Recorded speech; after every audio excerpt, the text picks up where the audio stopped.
End of unit 4, we've done empowerment, and the second aspect of this unit is relatively small portion because there's not enough written material on this portion in the book, Dalton and Clues.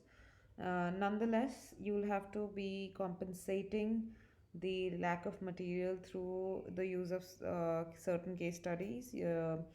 It is very much possible for you to not just use one case study but use two or three other case studies. So let's come to community development. At the core, community development refers to increasing community resources.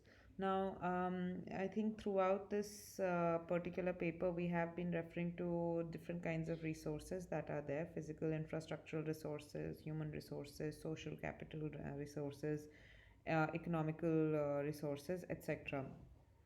So, when we talked about a health promotion program, we talked about improving the health of a community.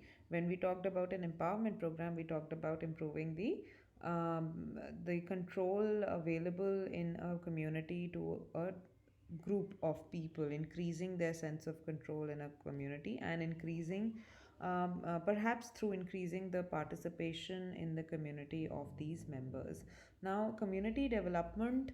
Um, is a related concept in one way, you can say, because it is also trying to develop the community by increasing the different variety of different kinds of resources available. So we can talk about providing jobs to the members of the community. We can talk about improving the infrastructure of the community by setting up schools, parks, health facilities. You can talk about increasing the social capital, which is the sense of, you can say, the relationship, the quality of relationship, the quality of ties amongst individuals and groups of individuals as well as organization. And finally, increasing political access to political processes. This one is directly linked to citizen participation. uh, Basically, this talks about how do you uh, provide disenfranchised groups of people with access to political processes, thereby empowering them. Now, here in this diagram, if you can see, they talk about access to space, employment, health, well-being, access to community services, access to transportation, connecting neighbors, good food for all, personal and prosperity, safety, citizen and youth, civic participation, healthy aging, traffic and walking safety, responding to development, beautification. So, these and many more aspects actually come under the broad heading of community development. So, community development can focus on one or more of these four domains. First, let's talk about economic development. Economic development means providing jobs and helping people open businesses, become their entrepreneurs, or providing them with different kinds of jobs in a particular community. So, migration, for instance, in the last 1 week, actually 3 4 days, you probably have seen one of the biggest migrations in India, where so many millions of people moved from cities to back to their villages after the lockdown was announced. Now, an important aspect is, why are so many people moving to cities? Because there are no jobs available in many villages currently in India. So they come to the cities for jobs, and many of them send back monies to their families. And right now they were in this situation where their social comfort was in villages, but the economic comfort that they were getting was in the cities. And when they ran out of money, of course, they went back to their villages. Now, coming to, so economic development of a community would be developing a community intervention program that increases the number of jobs available in a particular community. Second is political development, community organizations to influence decisions in the community and at wider level. So, political development means the empowerment of members in a community. You've already hopefully by now read the case study on the panchayat system, and how it aims at decentralization of power, and by decentralization I mean that self governance. So it is the hope is that villages would provide self governance where people can take decisions with respect to things that affect them, and these decisions would of course have some kind of constitutional valid which will have constitutional validity. So this is political development. Improving the social environment. So in providing healthcare services, education services, policy, promoting youth development. So now last part, promoting youth development. Let me pick up on this part because we've already discussed health, education, etc. many times in classes. Now youth development. If you go to certain communities, you'd find um, that the youth of the community, which is actually one of the most important resources of the community because they're the future of the community, they are disengaged, demotivated, they are not attached to the community, they are likely to be sometimes they might even be delinquent, they may be wasting their time, idling their time in villages, maybe playing cards, or maybe they might get involved in some kind of illegal activities. So if you have such kind of a neighborhood or such kind of community where the youth needs guidance, or the youth needs channels, or what kind of program can one develop to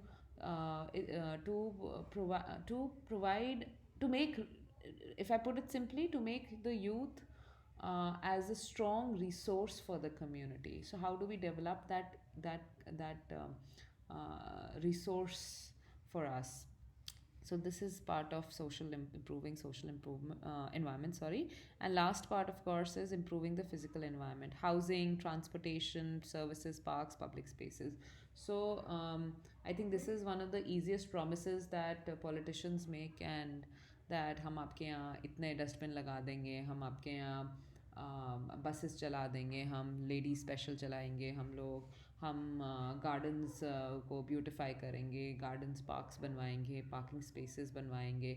तो these are of course when the politician is making it, it's something else. But when community development, when we talk about from the perspective of community development, we are talking about, so there are these two people here, community psychologist engaged in collaborative relationship with the community members. So in many places you might even find case studies and examples such as the one that I have shared with you on YouTube, the village in Madhya Pradesh, where self governance is what leads to improvements in social environment, improvement in physical environment, then active participation of community members in community decision making. So all of these are not done by an external politician or an external psychologist, they're actually done by the community themselves.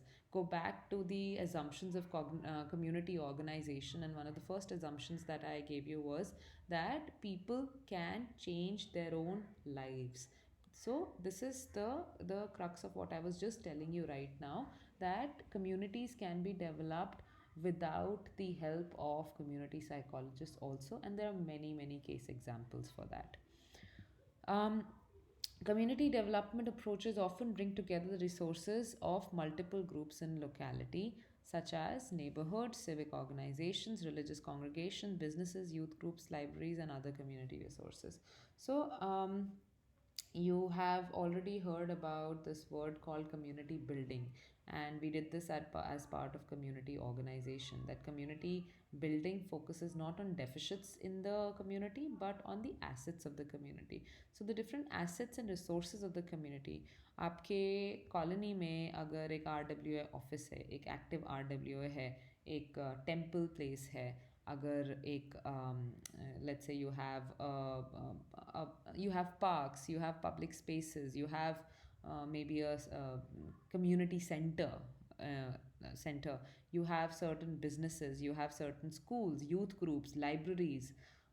These kind of places, spaces of organizations are actually the resources of the community, and community development programs often bring these organizations together in a way that it leads to the development of the entire community. Now, I would want to take up this very interesting example of community development, which is the Grameen Bank movement, which was started by Muhammad Yunus. And Muhammad Yunus, for this work, was awarded the Nobel Peace Prize in 2006. Now, what he did was he did something very simple, and yet such brilliant work that, not that it has been replicated throughout the world. So it may seem simple, but the kind of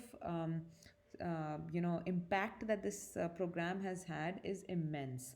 Now, what they did was that they provided small loans to more than 1 million landless poor women for their own small businesses. So let's say, instead of providing 10 lakhs ka loan to one person, I am basically giving small amount of loan, let's say 10,000 rupees, for the and I've given it to four women, 3 to 4 women. But the thing here is that I am giving it without a collateral. So because these women are poor, they have nothing to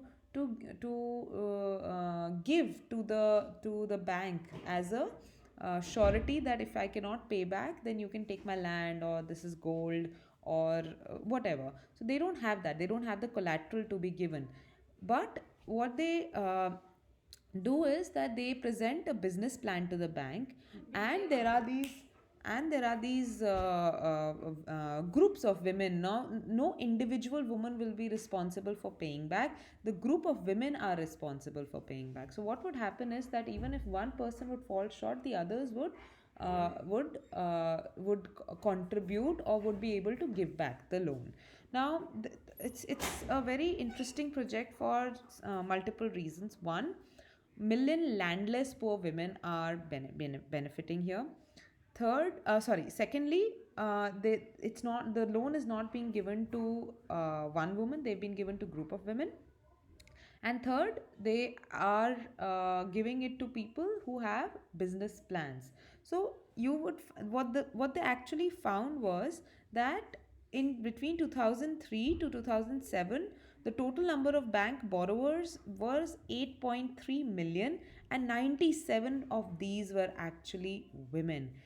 In fact, they were able to return back the amount, and these women are would probably be successful entrepreneurs now. So you can see how this what is called micro financing, this idea of microfinancing poor women. So I know our banks have given out loans to many businessmen, including Malyas and the like, where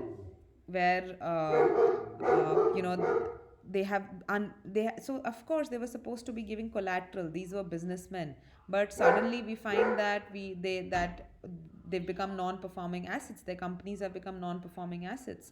So here we have someone who's trusting landless women on the basis of their business ideas, and that becoming an extremely successful program.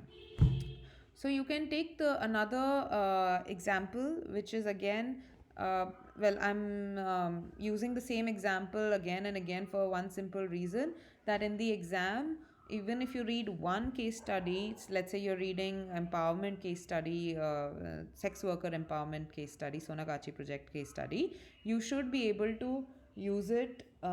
You should be able to use it for number of different concepts. So you can use it in community development. If a question comes, you can use it for empowerment program. So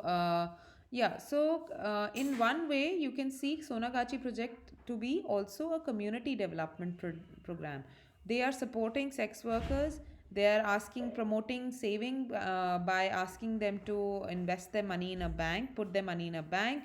They are providing education. The project service is basically sex education regarding condom use and safe sex practices. They are actively involved in all this work.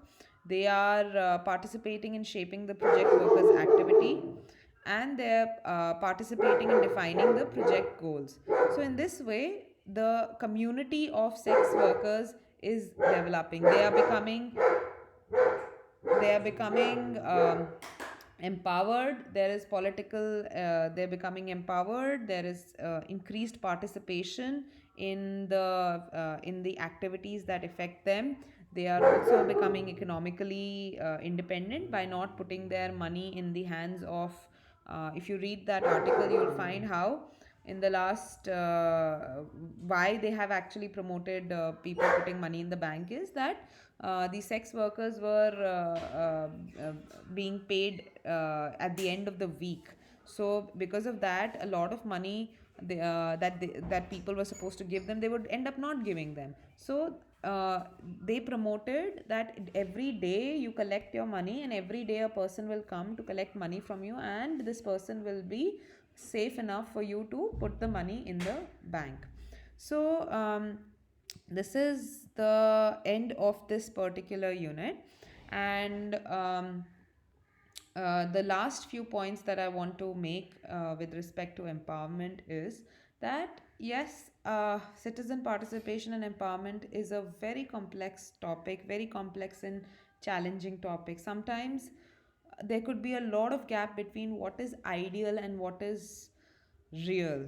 So there may be an idealistic utopian understanding of empowerment that you may have in your mind, but everyday routine things could be very different. So ideally speaking, you may have thought before you read the paper on reservation that reservation is be all and end all of empowerment, but it is not. Social disparities do not just go away because you've provided reservation. So citizen participation and empowerment are realized differently among diverse contexts and communities. Communities, different contexts that they're working in. So you cannot have one size fits all or one plan or one, empowerment program that worked for the West, and you're going to come here and implement it everywhere. That may or may not work.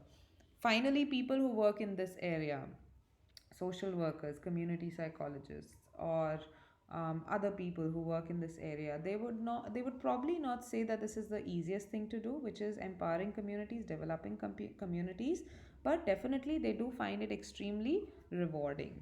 So that's it for this unit. Um, I am now left with unit 2, which is what we'll be doing next.